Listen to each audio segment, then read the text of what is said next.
My name is Melissa Miles. I am a Summit resident of 2.5 years and also the executive director of the New Jersey Environmental Justice Alliance. Thank you so much for that account and that video. That was so lovely. I mean, it really just brought me to tears, the sincerity, that I see here and amongst you all, and also, with the children singing, just so touching. And absolutely, I think some of you may have heard some of my story last year. I wasn't able to come in person because it was my son's birthday, but I sent the video. And, sometimes I think, why do I do this in environmental work? Every once in a while I have to go back, right? What was my starting point? And my starting point was definitely children.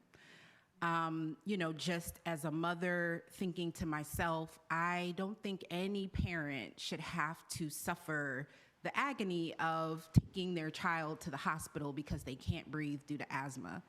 And unfortunately, that is still a reality here in New Jersey.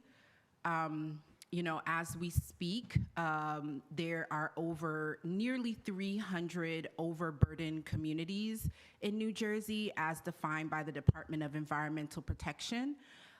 Those are communities that are vulnerable either due to language isolation, the percentage of people of color, or the economic situation in that community. So according to the DEP and also according to the federal government, there are certain vulnerabilities that those communities are facing, and one of them is environmental pollution. So, while we will all, I think living here in New Jersey, there's just a certain degree of pollution that we all deal with, right? New Jersey has historically been the site of a lot of industry that supports the entire region. Some of that industry, chemical factories, car, manufacturing, all kinds of things were manufactured here in New Jersey. We also have the third largest port on the East Coast here, one of the largest in the country, and all that comes along with a price.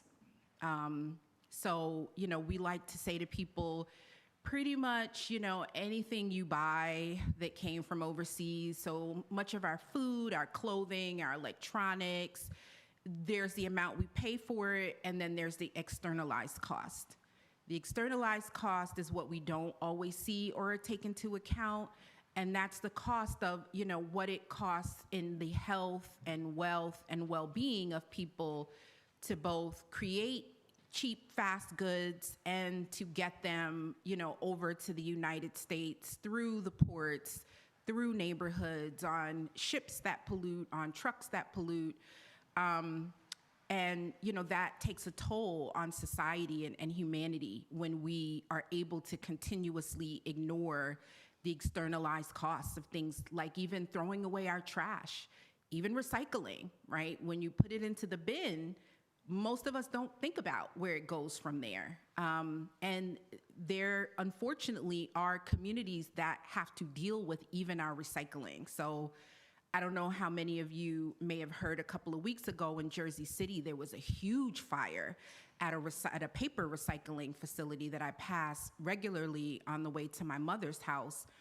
In Camden earlier this year, another big smoldering fire on top of inside of a metal recycling pile. They basically pile it up, and there are materials there that are highly flammable, and there just isn't much that's done about this, not on the regulatory side or afterwards. People suffer, they can't come outside, they're not quite sure what they're inhaling. So even sometimes the practices that we take on to be able to, alleviate some of the burden of waste still have externalized costs. So this isn't all to make folks feel guilty, really, but, to help us understand that, there is a price. And so, I think what's amazing about this congregation is that you all stay engaged with those kind of social issues and those realities. You don't turn away. You don't try to ignore, just the fact that in order for us to, have what are considered regular everyday amenities, that there are externalized costs with that. Everything from taking out food, just the containers, it just goes on and on.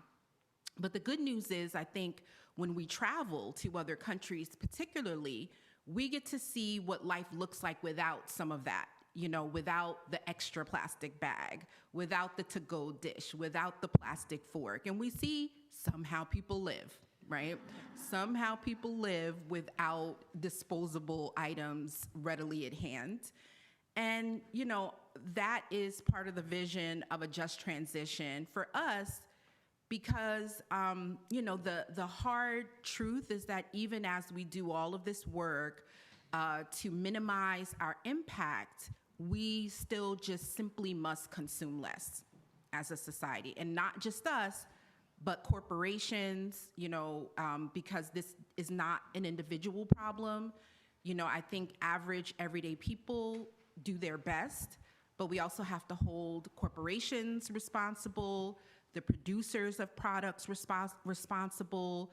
The technology exists already for us to be at zero emissions at the port, for us to drive close to zero emissions vehicles. The technology exists for us to move away from fossil fuels.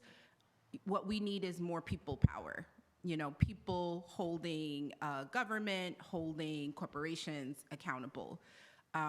So I encourage you to, find your favorite environmental organization, be engaged, ask tough questions, because once again, sometimes even our efforts towards good may have unintended consequences. So, it's okay to be that person that says, but what if, have we considered, and, stay engaged. And particularly where you live, I think sometimes it's easy to, when we have political and economic power, to say, well, not in my backyard. One thing I love about the work that I do, I work with communities that say, not in anyone's backyard, right? This just should not exist. You all need better technologies. You need different business models, but this is not something that is sustainable for people or planet, so we don't want to see it anywhere. And I think that that's the type of heart that, we all need to have to protect each other.